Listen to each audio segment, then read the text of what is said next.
Following video is brought to you by Tides of Man. You can check them out at myspace.com/Tides of Man, and their new album Dreamhouse is currently available on iTunes.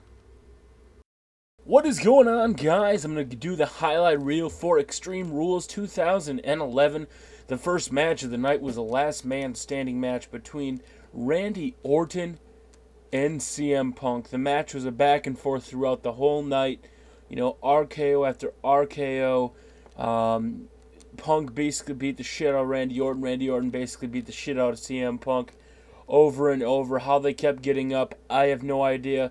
Finally, in the end, CM Punk threw Randy Orton back in the ring. He brought a kendo stick up, was going on the top turnbuckle when Randy Orton picked up a kendo stick and started beating the shit out of him and basically gave him a European uppercut, and then he RKO'd him off the top rope for the 10 count. He was not able to get up, and Randy Orton was going to go over to SmackDown victorious.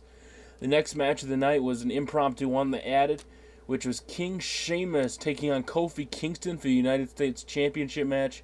As I thought this match would happen, it did, and it was in fact Kofi Kingston who was able to come in here and pick up the victory, allowing the title belts to equal back out between SmackDown and Raw, so it was not going to be a lopsided title event, and it basically kind of was a giveaway to what was to happen for the rest of the night. Good job, Kofi. You really deserve it. And hell, I even gave him congratulations via Twitter at twitter.com/TrueKofi. Good job, man. Sorry about that, King Sheamus. And next up on the night was a tag team whipping match. I thought it was an absolutely stupid fucking match.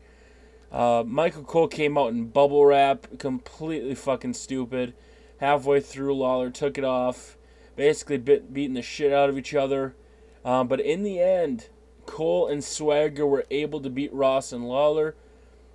Good old JR had Michael Cole in an ankle lock. Swagger came back in. He gave him an undercut, low blow, but Michael Cole reversed it. And next up, we had the Falls Count Anywhere match between Rey Mysterio and Cody Rhodes.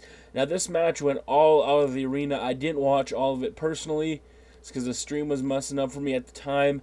But they were outside. They were in the hallways. They were pretty much everywhere. They finally came back in the ring.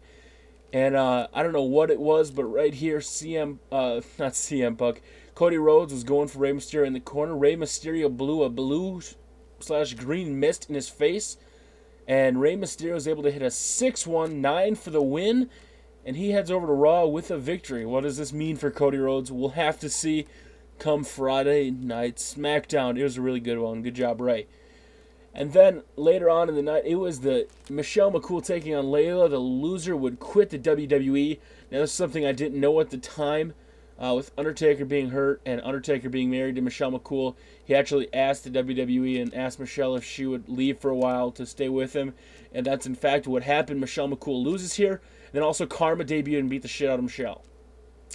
And then in a very good match, this was one of the best of the night, Christian took on Alberto Del Rio. The match was back and forth through ladders, around ladders, using ladders. Absolute bitch of a match.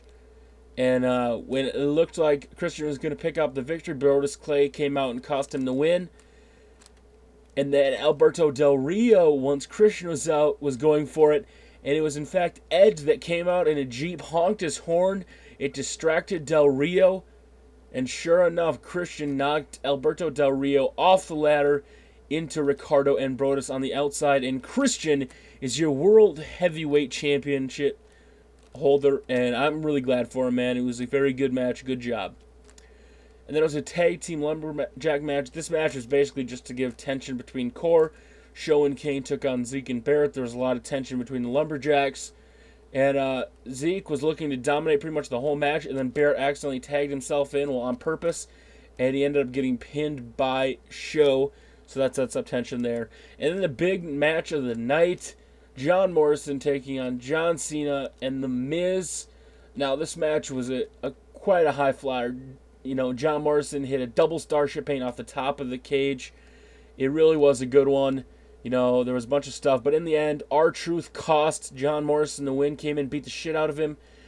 And John Cena hit an AA off the top turnbuckle and pinned The Miz to become your new WWE champion. Now Archer has really beat the shit out of Jomo. Jomo had a lot of high-flying stunts. He actually was on the outside of the ring and landed his nuts on the cage door. Miz pulled him back in, and it was a really good night. And honestly, I don't know if I'm happy to see John Cena as champion, but he is, guys. We'll see what happens tomorrow on Monday Night Raw. My name is Tubby Emu. Go to facebook.com/TubbyEmu for more.